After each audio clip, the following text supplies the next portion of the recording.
Hello and welcome to Blog for Beneficiaries, where we focus in on the trials and tribulations of beneficiaries who have inherited assets. As I mentioned in my last episode, my first episode, I spoke about the fact that sometimes the beneficiaries are cast aside and forgotten about, and there's more discussion about the person with the wealth. Meanwhile, beneficiaries have their own set of trials and tribulations when going through an inheritance process. So in the first episode, we talked about how we became a beneficiary. It might be through a will, a trust, some arrangement, joint tenancy, that sort of thing. And today I want to sort of continue with that, but flip back and talk about there is someone out there that is that is the giver. It may be a parent, it may be a spouse, it may be a sibling, it could be anybody, a friend, that wants to leave you an estate. You may be the beneficiary of an entire estate. Someone sits down and writes a will and says, I want to leave everything I have to you. Or you may be the beneficiary of a certain part of the estate, a certain percentage. You may be a beneficiary of certain assets of an estate. You may be a beneficiary who gets a certain payout over a period of time. Or you may be a beneficiary of an estate under certain conditions. That could be an age restriction. I give you all my estate, and it stays in trust until you turn the age of 65. It could be a requirement for work. It could be a requirement for being drug-free. There's all kinds of conditions that the person setting up the beneficiary designation could make. I want to go over some more definitional things that hopefully will set the stage for talking about more finer details of the estate process. There is a person, as I mentioned, behind designating you as beneficiary of assets. And you may be confused about some of the terminology. If the person has written a last will and testament, we're going to explain that in later episodes, what a last will and testament in the probate process means. That person who wrote a last will and testament is called the testator. And if it's somebody appointed by the court, it's sometimes called an administrator. For a testator to properly and effectively transfer assets to you upon death, there's usually a couple of requirements. These are pretty much universal. First of all, the will must be in writing. Generally, it must be witnessed by two witnesses, and the witnesses should not be beneficiaries under the will. That would be sort of a conflict of interest, wouldn't it? The purpose of the witnesses are to prove that the person, the testator, sat down and wrote out a will or had a will typed and signed it on their own volition. And in some states, wills can be notarized. It's often just in addition to the witnesses. In some states, wills can be handwritten without witnesses. And that's normally called a holographic will. And in the situation of a holographic will, the idea is that the handwriting proves up that the person wrote it. So in the sense we don't need the witnesses, we have the handwriting. And as long as the handwriting can be verified and proven up. But just to back up a little bit, to have a typewritten will signed only with no witnesses is generally not accepted in any state. So it can be handwritten, no witnesses.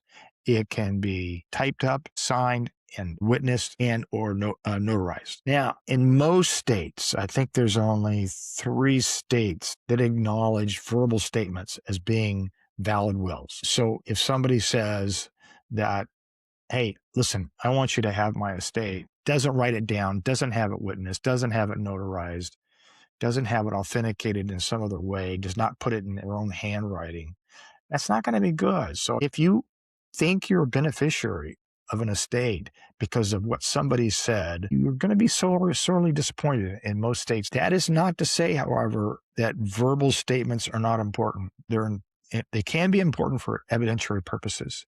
So you have a will and they use a word. Let's say a will says, I want you to have my diamond ring.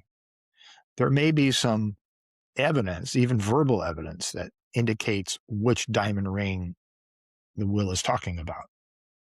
So whereas a completely verbal will is ineffective generally, verbal non-written statements can be used to prove up what is meant by the written document.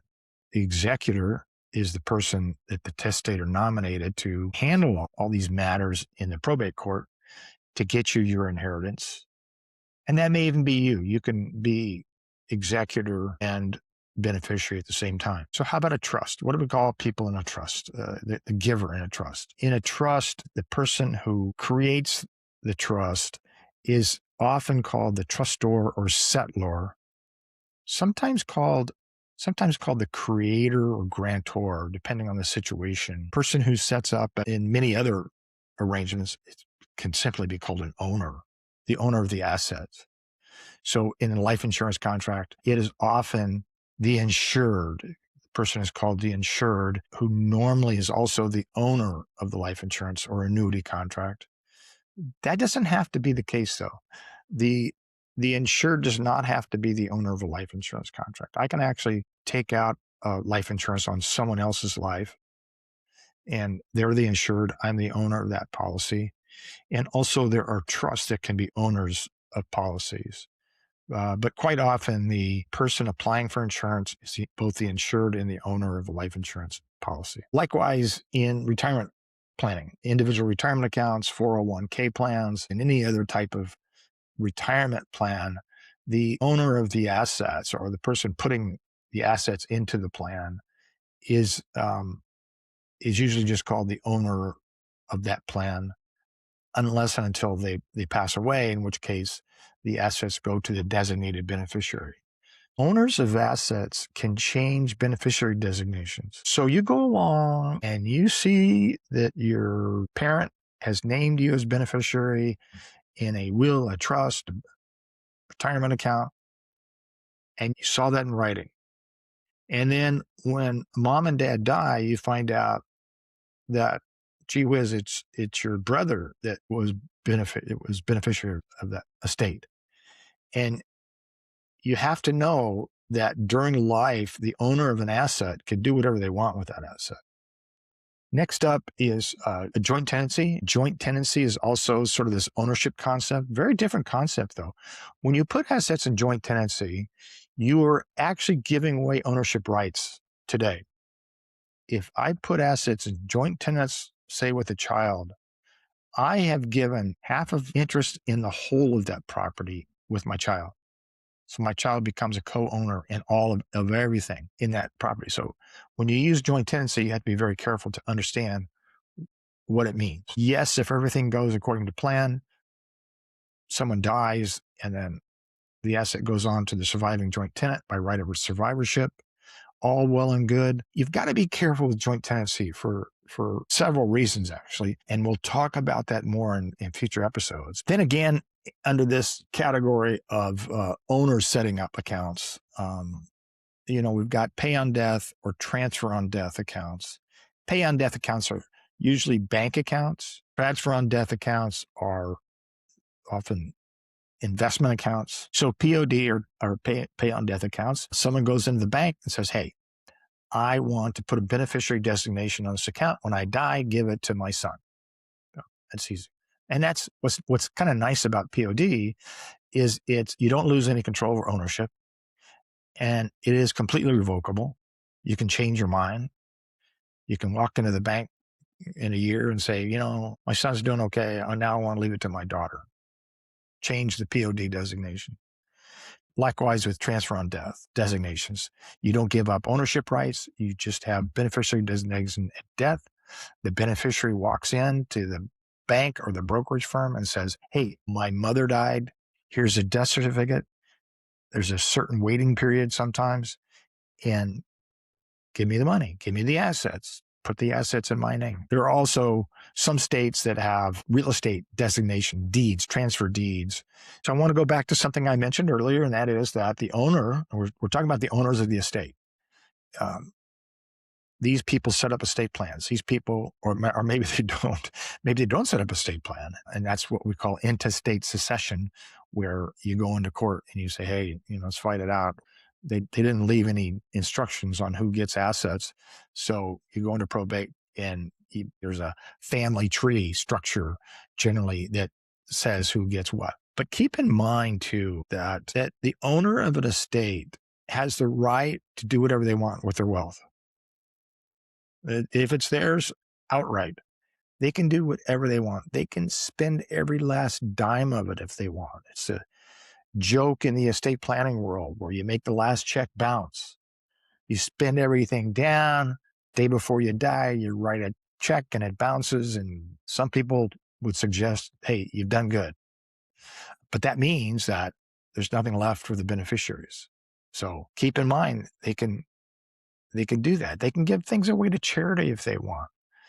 They can give it silly charities that you don't agree with. If you think you're a beneficiary of an estate and mom or dad have given assets away to save the whales, hey, you know what? They can do that. It's just a truism that an outright owner of wealth can do whatever they want with their assets. So that's who the estate planners are, the owners of the assets, the people who designate beneficiaries.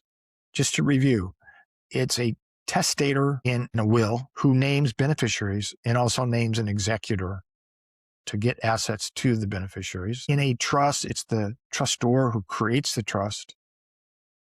They name a trustee to give the designated assets to the beneficiary. All these other designations, generally it's an owner of a life insurance policy, owner of a bank account, a POD account, TOD. And I want to make one other observation here because we're going to talk about this. A lot of this does not do anything for the case of incapacity. So again, going back to joint tenancy, if you create a joint tenancy with somebody and then you become incapacitated but have not died, there's no right of survivorship because a person is alive but not well. So you want to consider that inheritance doesn't occur until death. Be careful. Don't jump the gun. Don't think that you've got an inheritance before it really happens. Okay, so that's it. Thanks for watching. Next couple episodes, we're going to get deep dive into some of these subjects like probate, trust matters, and all these other things. All right, y'all take care, and we'll talk to you soon.